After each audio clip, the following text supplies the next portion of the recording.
Hello dear student, स्वागत है आपका पीसीएम स्टार क्लासेस पर। आज के वीडियो में हम आपको वैद्युत धारिता का एक बहुत इम्पोर्टेंट प्रश्न समझाएंगे, जो कि कई बार 2 अंकों पे पूछा गया है। ये प्रश्न बहुत इम्पोर्टेंट प्रश्न है, तो आइए समझते हैं। प्रश्न है, संलग्न चित्र में ए व बी के मध्य तुल्य धारिता ज्ञात करो।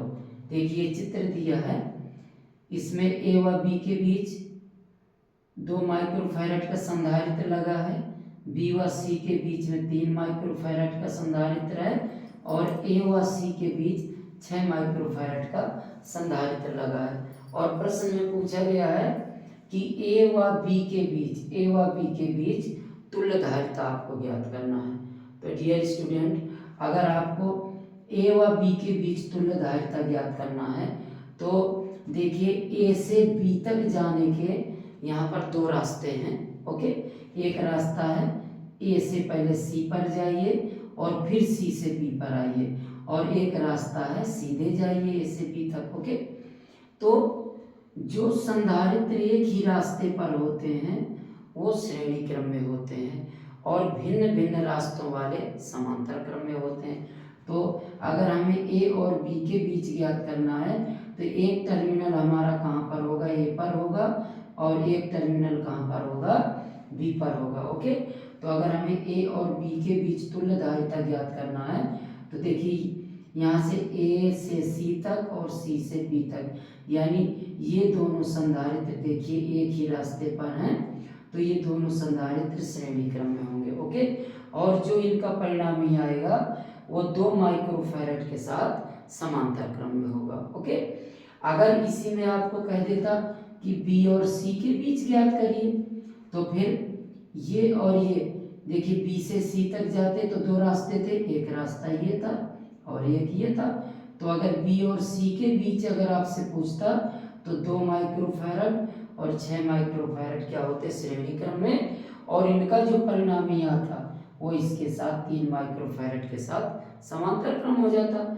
सेम इसी प्रकार अगर आपसे ए और सी के बीच पूछे तो 2 माइक्रोफैरड और 3 माइक्रोफैरड समांतर क्रम में, और जो आएगा परिणामी इसके साथ श्रेणी क्रम हो जाएगा।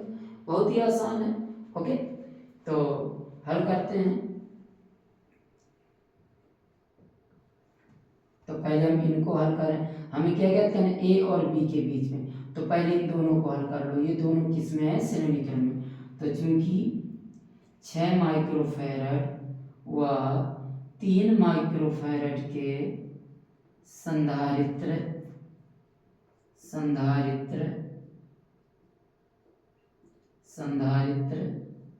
श्रेणी क्रम में है, श्रेणी क्रम में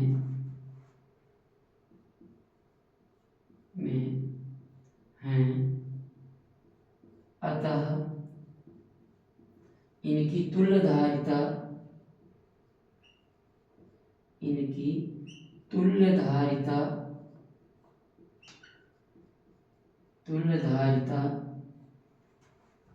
C इक्वल आ जाएगी C1 गुणे C2 अपान C1 प्लस C2। ओके, देखिए अगर 2 संधारित्र C1 व C2 श्रेणी क्रम में हो, ओके, अगर C1 व C2 श्रेणी क्रम में है तो इनकी तुल्य धारिता होती है 1/C equal 1/C1 plus 1/C2। ये फार्मूला होता है, तो इसको हम लिख दें 1/C इक्वल, तिरछा गुणा करा दीजिए, तो इसका यहाँ करा दे, इसका यहाँ करा दे, तो क्या आ जाएगा C2 और प्लस C1, और नीचे नीचे का करा दीजिए तो C1 इंटू C2। ओके, तो यहाँ से आ जाएगा 1/C इक्वल क्या आ जाएगा, C1 प्लस C2 अपान C1 इंटू C2। तो अगर हमें C का मान निकालना तो इसको उलट देंगे, तो C इक्वल क्या आ जाएगा, C1 इंटू C2 अपान C1 प्लस C2। तो इस प्रकार से वही सूत्र हम यहाँ लगा रहे हैं डायरेक्ट। ओके, तो आपको ये याद रखना है, इस तरह से ये फार्मूला होता है। अगर 2 संधारित्र श्रेणी क्रम में है तो ऐसे लगाएंगे तो थोड़ा टाइम ज़्यादा लगेगा। आप डायरेक्ट लगा दीजिए C equal C1 into C2 अपान C1 प्लस C2। ओके, तो देखिए यहाँ पर C1 कितना है 6 गुणे 3/6 + 3, तो कितना आ जाएगा 18/9, तो 9 दूना 18, तो आ जाएगा 2 माइक्रोफैरड। तो इन दोनों का जो परिणामी हो गया 6 और 3 का कितना आ गया 2 माइक्रोफैरड। तो अब ये 2 माइक्रोफैरड और 2 माइक्रोफैरड आपस में क्या होंगे, समांतर क्रम में होंगे। तो लिखेंगे चूंकि 2 माइक्रोफैरड व 2 माइक्रोफैरड समांतर क्रम में है, समांतर क्रम में हैं।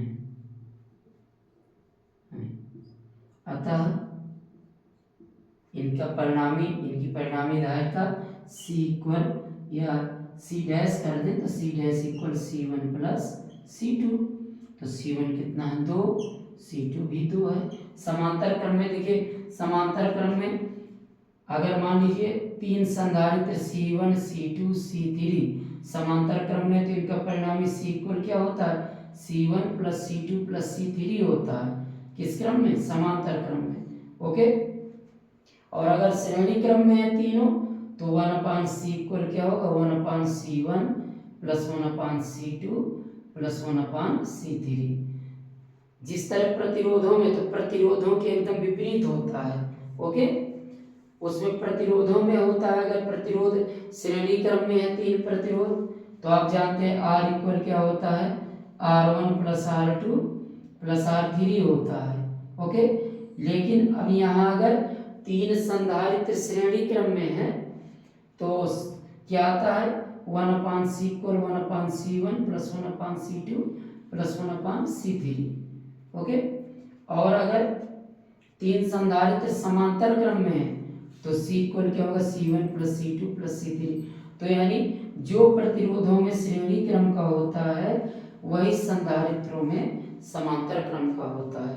ओके, और अगर प्रतिरोध मान लीजिए R1 R2 R3 ओम के प्रतिरोध समांतर क्रम में, तो परिणामी 1/R बराबर क्या होता है 1/R1 + 1/R2 + 1/R3 होता है समांतर क्रम में प्रतिरोधों में। लेकिन संधारित्र में क्या होता है, संधारित्रों में क्या होता है, जो प्रतिरोधों में समांतर क्रम में होता है वही संधारित्रों में देखो श्रेणी क्रम में होता है। तो आपको ये चीजें ध्यान रखना है। ओके, तो इसको हटा देते हैं।